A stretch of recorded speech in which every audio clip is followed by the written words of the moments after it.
Hello everyone, welcome back to our channel. तो आज हम इस vlog में जा रहे हैं सोमनाथ, और सोमनाथ से हम जाएंगे श्री कृष्ण नगरी द्वारका। और आज हम ट्रैवल कर रहे हैं 26901 साबरमती वेरावल वंदे भारत एक्सप्रेस से। तो देखते हैं इस ट्रेन का एक्सपीरियंस कैसा रहता है, और बिना किसी देरी के चलिए शुरू करते हैं। Let's get set go.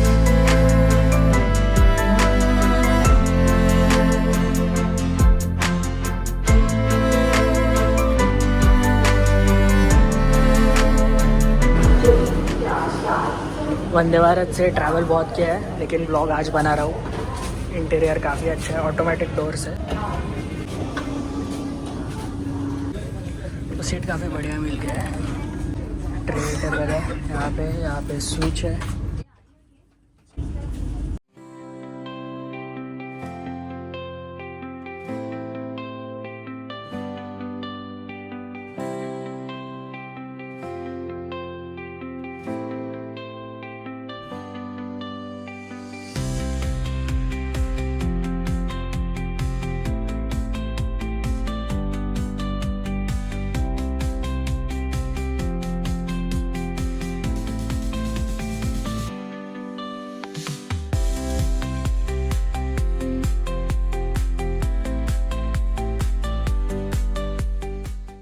तो अभी हम वेरावल पहुंच गए, 12:30 बज रहे हैं, और अब हम फ्रेश होके निकलेंगे महादेव के दर्शन करने।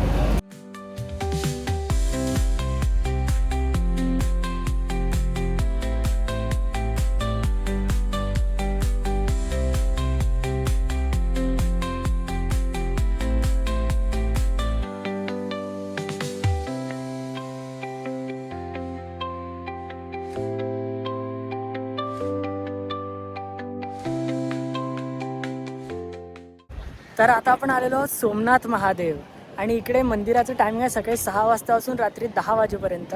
आणि ॲज युज्युअल या ज्योतिर्लिंग मंदिराला पण एकही इलेक्ट्रॉनिक गॅजेट तुम्ही नेऊ नाही शकत, किंवा काहीच तुम्ही पर्स वगैरे नेऊ नाही शकत। सगळ्याची प्रॉपर सोय केली आहे मंदिराच्या बाहेर, लॉकर सुविधा आहे, त्यात तुम्ही ठेवा, सगळं सबमिट करा आणि मगच तुम्हाला एंट्री मिळेल। आणि अगदी समुद्राच्या काठाला लागूनच हे मंदिर आहे, आणि प्रचंड भव्य परिसर आहे, खूप मोठा कॉरिडोर आहे, आणि अतिशय सुंदर आहे मंदिर। तुम्ही कारने येत असाल तिथे पार्किंगची पण सुविधा आहे चांगली, आणि इथून जस्ट 10 मिनिट्स अंतरावर वेरावल स्टेशन आहे। सो सगळ्या ट्रेन वेरावल थ्रू तुम्ही येऊ शकता इथे।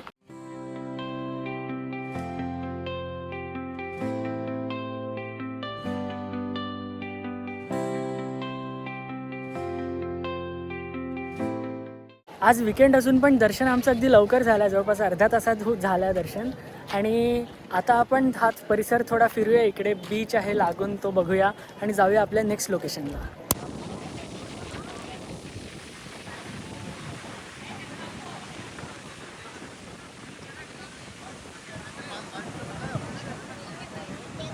आता आम्ही बीचवर आलो, सोमनाथ बीच, आणि या बीचला लागूनच सोमनाथ महादेव मंदिर आहे। आणि या बीचचं तिकीट आहे 5 रुपये। आणि आता सध्या आम्ही पावसाच्या याच्यात आलो आहे काळात, सो समुद्र एकदम खवळलेला आहे आणि अलाउड नाही आहे पाण्यात जाणं अजिबात। पण इथे कॅमल राईड वगैरे तुम्ही करू शकता, बीचवर एन्जॉय करू शकता, खूप मस्त हवा सुरू आहे। आणि अजून थोडं समोर जो आपण मंदिराच्या दिशेने पण त्यांनी बांधलेलं आहे, त्यावर जाऊ आपण। आणि इथे समोर सोमनाथला बीच आहे पूर्ण, आणि मागे असं चौपाटीसारखं केलं आहे, सो तुम्ही इथे खाऊ पिऊ शकता आणि थोडं चिल करू शकता, वेळ घालवू शकता। आता आपण कॉर्न खाऊया आणि नेक्स्ट लोकेशनला जाऊया। तुम्ही हा सगळा परिसर बघू शकता, मागे हा सगळा मंदिर परिसर डेव्हलपमेंट होत आहे, इथे पण मागे डेव्हलपमेंट सुरू आहे, कॉरिडोर मोठा करत आहे, अजून भव्य करत आहे। आणि तुम्ही इथून व्ह्यू बघू शकता मंदिराचा, किती सुंदर दिसत आहे।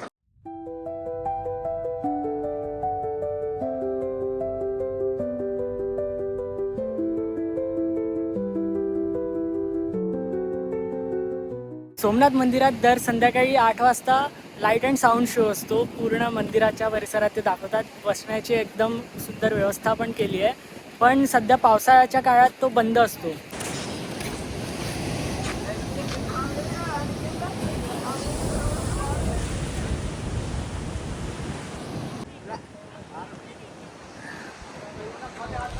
माझ्या उजव्या बाजूला मंदिर आहे आणि माझ्या लेफ्ट बाजूला समुद्र आहे, आणि त्याच्या मध्यभागावर त्यांनी मंदिराच्या पूर्ण भोवताल एक वॉकवे तयार केला आहे, so that you can enjoy the beach also.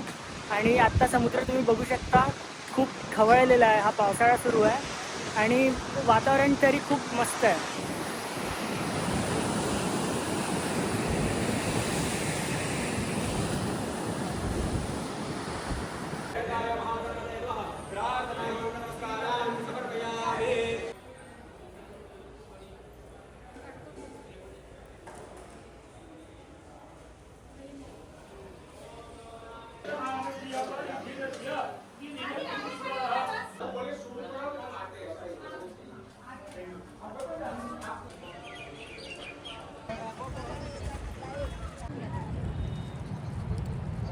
तर आता आपण ज्या ठिकाणी आलो हे आहे त्रिवेणी संगम. हे सोमनाथ मंदिराच्या अगदी जवळ आहे 5-10 मिनिटावर. आणि इथे तीन नद्याचा संगम आहे, हिरण, कपिला आणि सरस्वती. आणि खूप सुंदर परिसर आहे, शांत परिसर आहे.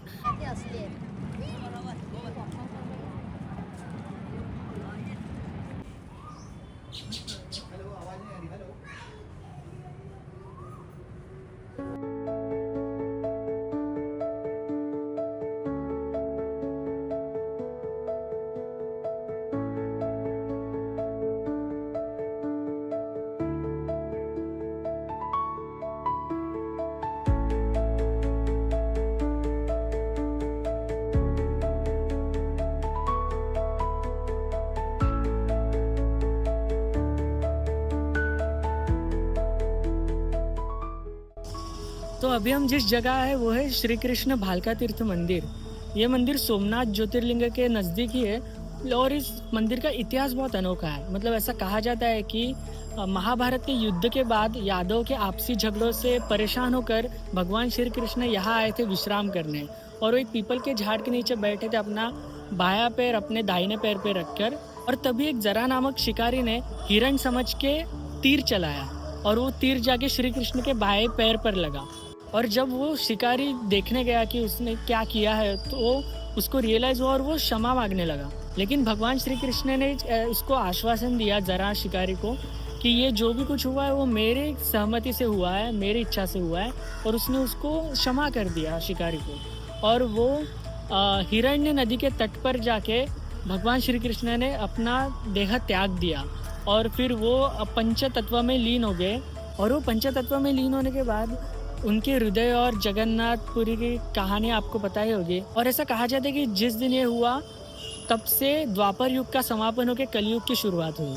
और ये मंदिर बहुत सुंदर है. इसमें जो मूर्ति है वो भी उसी तरीके से दर्शाई गई है जैसे वो सब हुआ था. तर आता आपण हॉटेलला चेक इन करू आणि आपल्या नेक्स्ट लोकेशनला जाऊ. तो अभी हम तैयार हो चुके हैं और अब हम जाएंगे श्री द्वारकाधीश टेम्पल.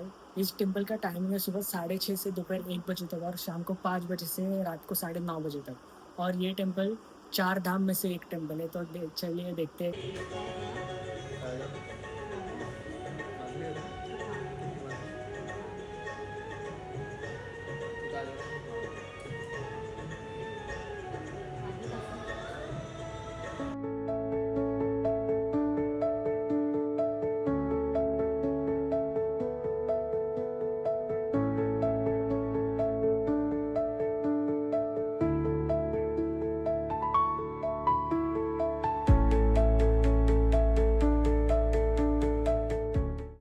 सो आतमध्ये फोन घेऊन जाणं अलाउड नाही आहे, तरी मी जमेल तितकं तुम्हाला मंदिर परिसर दाखवतो.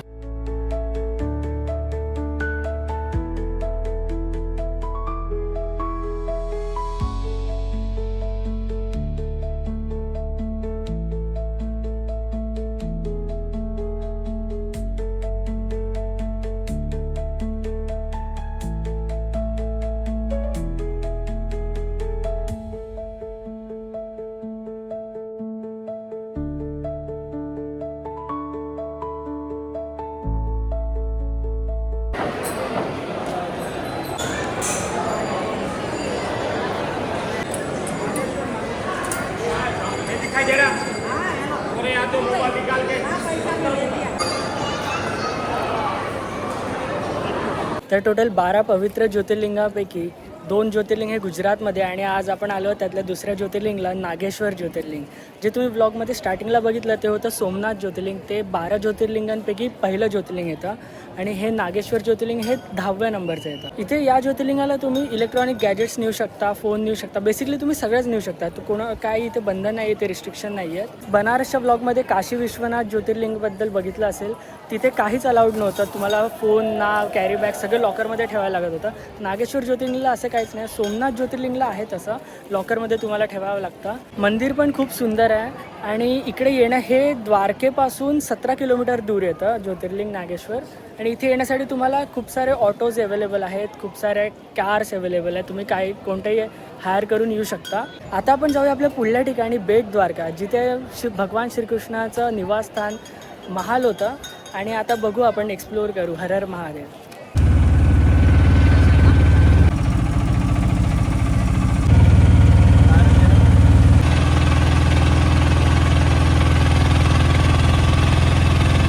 तो अभी हम जहाँ खड़े ये है सुदर्शन सेतु. ये काइंड ऑफ बेट द्वारका जाने के लिए एकलौता मोड ऑफ ट्रांसपोर्ट है. आप इस ब्रिज से जा सकते हो या फिर ओखला पोर्ट से डायरेक्ट फेरी भी है बेट द्वारका तक. तो चलिए अब बेट द्वारका.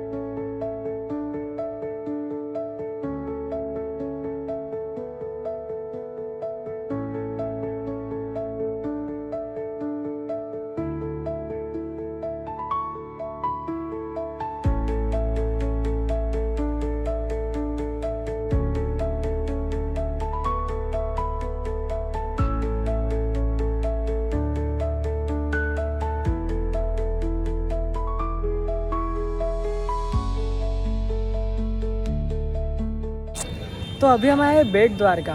ऐसा कहा जाता है कि जब गांधारी ने महाभारत के युद्ध के बाद जब श्री कृष्ण भगवान को श्राप दिया था कि तुम्हारे यादव से वंशज का भी विनाश हो जाएगा, और फिर जो मैंने आपको कहानी बताई इस ब्लॉग में पहले भलका तीर्थ की, वहाँ पे तीर लगने के बाद जब भगवान श्री कृष्ण हिरण्य नदी के तट पर जाके पंचतत्व में विलीन हो गए, तो उसके बाद द्वारका नगरी पानी में डूब गई और विनाश हो गया.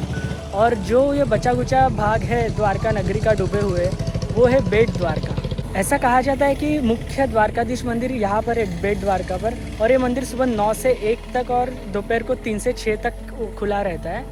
और ये मंदिर द्वारकाधीश मंदिर द्वारका से बेट द्वारका लगभग 30 से 35 किलोमीटर दूर है. और फन फैक्ट, यहाँ से मुंबई से ज़्यादा पाकिस्तान नज़दीक है.